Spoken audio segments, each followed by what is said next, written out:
It's the law of attraction. It's whatever you believe with intensity, purpose, courage, passion is ultimately going to become your reality. It's just there. I mean, believe in God. That makes it even, I believe it's going to happen even more because of that, because if you got God's favor on your side, right? I mean, come on, what's not possible? Exactly. Through him, it's all possible, right? Ask and you shall receive, right? But it's not ask one time and then, it's going to show up tomorrow. It's like, you got to keep asking, and then you got to put that asking into action.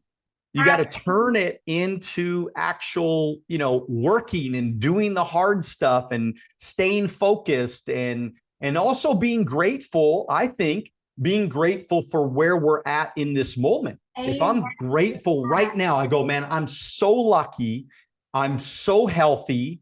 I have so many opportunities just sitting right in front of me. And I know a lot of people, they like to listen to this kind of stuff. And then they, we'll get comments. Oh, you're just, it's just a bunch of BS and you're just trying to motivate everybody. And you're just trying.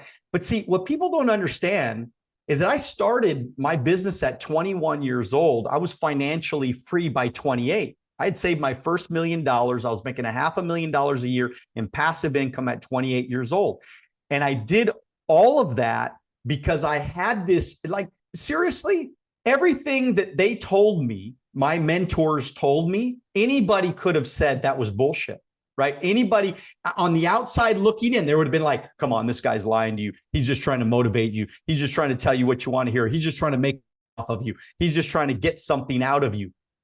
But thank God I was this dumb, little naive little kid, 21 years old, and I believed it hook, line, and sinker. I just believed it. And it was out of this belief that because I believed so much, I was just like, okay, I'll do it. And they said, do this. And I said, oh, okay. As long as it's legal, ethical, and moral, I'll do it. Just tell me what to do. I'll do it. And I did it. And I did it. And I did it. And then I woke up and I was, financially free. And I've been living like that for 20 years now. And but people, they make fun of that, or they try to poo-poo that. And I go, dude, you don't get it, right? I mean, you don't get it. It's the law of attraction. It's whatever you believe with intensity, purpose, courage, passion is ultimately going to become your reality. It's just there. I mean, believe in God. That makes it even, I believe it's going to happen even more because of that, because if you got God's favor on your side, right? I mean, come on, what's not possible? Exactly. Through him, it's all possible, right? So go ahead. I'm sorry. You should have no fear knowing that God is by your side and going to guide you along the way. And like you said, having gratitude through the storm is really key to manifesting those big things, because why would you be given more if you're not thankful for what you already have? I remember when the house fire happened, I got into a really negative mindset thinking, why did these things happen to me? And I started listing all the things I still have, all the ways I can still climb out of that hole. And that completely removed the weight of the fear and uncertainty that house fire brought for us. And just having faith through the storm. What you said as well, being young and quote unquote naive and just believing wholeheartedly, there's a power in the faith of children. That's why it says in the Bible, have faith like a child, because they have yet to experience the setbacks, the heartbreak, the roadblocks. And so what else can they do but believe? They know nothing else but to believe in it. You know what I mean?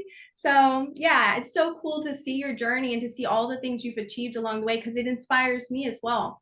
And I also think that sometimes we want really big things, but maybe we're not ready for it yet. And that's how I feel on my journey is I want to be a billionaire. I want to have this huge app to be released, but I have to do the work to be prepared for the blessing of that. And if I'm not ready for it, it's not going to be mine. And so if it hasn't happened yet, that means you still have a little work to do inside. And that's okay. That's what we're here for. And you're young. Come on, let's be honest. I mean, you're young. You got energy. You're vibrant. I mean, you have a lot of followers. You have a lot of people following you. You have a lot of people engaged with you. And so what are some okay, let me just put it this way. Okay, so you got all these people on social media right now. Tell me a couple of things, in your opinion, that they're doing wrong, and how can they fix it? I think that a lot of people don't show up enough to talk about what they really think and how they can really help. And I can be included in that scenario. Sometimes I'm not as active on social media. And if I were more active, I would probably get more leads, more clients. But sometimes I feel like my plate is full enough that I don't have to show up. But I think that if we continuously have the consistency of showing up online and doing it authentically to talk about, first of all, what we believe in and feel, and second of all, how we can help people, then we can attract the right audience, the right tribe to support us on our journey and to buy our products and services. I think that some people try to be too polished, and that leads to lack of creating the content because you want it to be perfect, when really we should just be creating just to connect. Yeah, I think too, and I totally get that. I think people are not consistent enough in putting lots and lots of content out. I mean, I grew my audience through putting out a lot of content, and I've kind of slowed down after time. But 2024 is going to be my year. I'm gonna really ramp it up and make sure that I put out more content. I mean, there was a time where I was putting out 5 pieces of content a day. And so I want to get back to that, where I am, doing 5 pieces of content, and then I'm doing like 20 reels, 20 stories at least every single day. And there was a time that I was doing that. And I think that if people want to get this thing moving in the right direction, they have to get seen. I think people they're just afraid to be seen. They're afraid to, I was talking to somebody the other day, and they don't put a lot of content out, and I'm like, why? And they said, well, every time I put something out, somebody says something negative, and I don't want to say the wrong thing, and I don't want to hurt somebody's feelings. And I said, look, I love the haters, man. I actually enjoy when people say bad things about me. I don't know if it's just a sickness that I have, or it's weird in my brain or whatever, but like I get excited, right? Because I love telling, I love giving them a little praying hands. I'm like, thanks for watching. I really appreciate your thoughts. And I tell them so like they're really mean to me, and then I'm like really nice to them. So most of the time, and it's just because I think people just want to be heard, and they just want to be heard. They just want to hear themselves being mean, and that's okay. But I think for me, if I just get up every single day, and I always ask myself, like, what value can you bring people? Like, what do people want to know? Like, what can you share that would be, interesting to them? I want to be entertaining. I want to be interesting. I want to give value.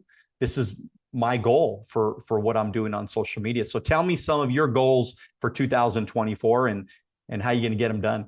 Yeah, so for 2024, I'm kind of pulling back to work on the app because it's supposed to be launching in 2025, and I have a lot of work to do with that. We're holding investor meetings in January for that, and focusing on the app idea, rebranding my social media marketing company. So it's St. Pete Social, but we're rebranding to Social in Your City. And this way we can reach more cities and have more divisions with leaders to use our same processes, but open up agencies in other cities. So Miami Social, Tampa Social, St. Pete Social, so on and so forth, under the Social in Your City umbrella. So those are my 2 main goals for 2024, is to get those 2 off the ground. And then I'm writing 2 books as well, but they're not like autobiographies by any means. They're kind of more just passion projects. If you like this video and you want to watch another one, click right here. If you want to watch the entire podcast, click right here.